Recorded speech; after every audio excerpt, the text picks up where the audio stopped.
வணக்கம்.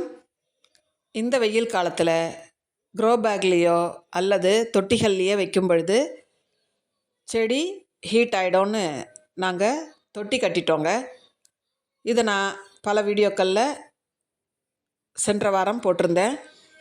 இன்று அந்த தொட்டிகளில் சில ரோஜா செடிகளை இறக்கிட்டோம். ஒரு பாத்தியில், நீளமான பாத்தியில் தொட்டிகளில் இறக்கிட்டோம். க்ரோ பேக்கில் இருந்த தொட்டிகளில் இருந்த ரோஜா செடிகளை இறக்கிட்டோம். இந்த வெள்ளை நாட்டு ரோஜா பெரிய அளவில் கோகோபீட்டில் இருந்தது. நான் இப்போ மண்ணுக்கு மாற்றிட்டேன்.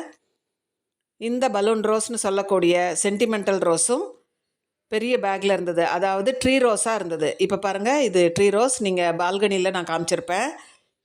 இன்னொரு இது லெகர்ஃபீல்டு, இதுவும் ட்ரீ ரோஸுங்க. எவ்வளோ உயரமாக இருக்குது பாருங்கள். இதை அப்படியே நாங்கள் கோகோபீட்லேருந்து எடுத்து நம்ம மண்ணுக்கு மாற்றியாச்சு. இப்படி மண் கலவை தரமாக போட்டு அதில் வச்சிட்டோம்.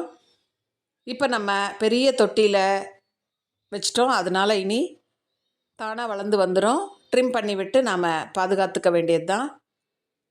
சென்ற பல வீடியோக்களில் இந்த தொட்டிகளை நான் காமிச்சிருக்கேன், பாருங்கள். இப்போ 3 விதமான பாத்திகள் மாதிரி பிரித்த நீளமான தொட்டியில் நான் எல்லா செடிகளையும் நட்டுட்டேன். ட்ரீ ரோஸ் உயரமாக இருக்கிறதுனால, அடிப்பகுதி தண்டு இருக்கிறதுனால அதன் கீழே மண் ஃப்ரீயாக தான் இருக்கும். அதே சமயம் காற்றோட்டமாக இருக்கும். அதனால நான் சின்ன சின்ன செடிகளை வச்சுட்டேன். இது பாருங்கள், ஒரு பாத்தியில் டிஏ ரோஸ் எல்லாம் வச்சாச்சு. இது DA 35, அதே மாதிரி பக்கத்துலேயே DA 44 இருக்குது. இப்படி விதமாக கொஞ்சம் உயரமாகவும் குறைவாகவும் கலந்து, அதன் பிறகு டிஏ ரோஸ் தனியாகவும் பன்னீர் ரோஸ் தனியாகவும் இப்படி பிரித்து, இது ஒரு டிஏ ரோஸுங்க. இப்படி பிரித்து நாம் அதன் வகைக்கும் அதனுடைய தன்மைக்கும் தகுந்த மாதிரி வச்சாச்சு.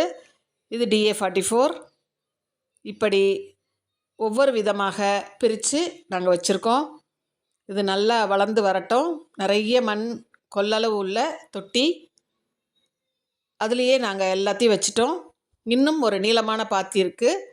நாளைக்கு திரும்ப வச்சுட்டு நான் இன்னும் ஒரு வீடியோ கொடுக்குறேன். இப்படி கொட்டிய இடத்துல உரமும் சேர்த்து நாங்கள் கொடுத்துட்டோம். இது எல்லாமே பெரிய ரோஸுன்றதுனால 4 தொட்டியிலேருந்து எடுத்து வச்சிட்டோம்.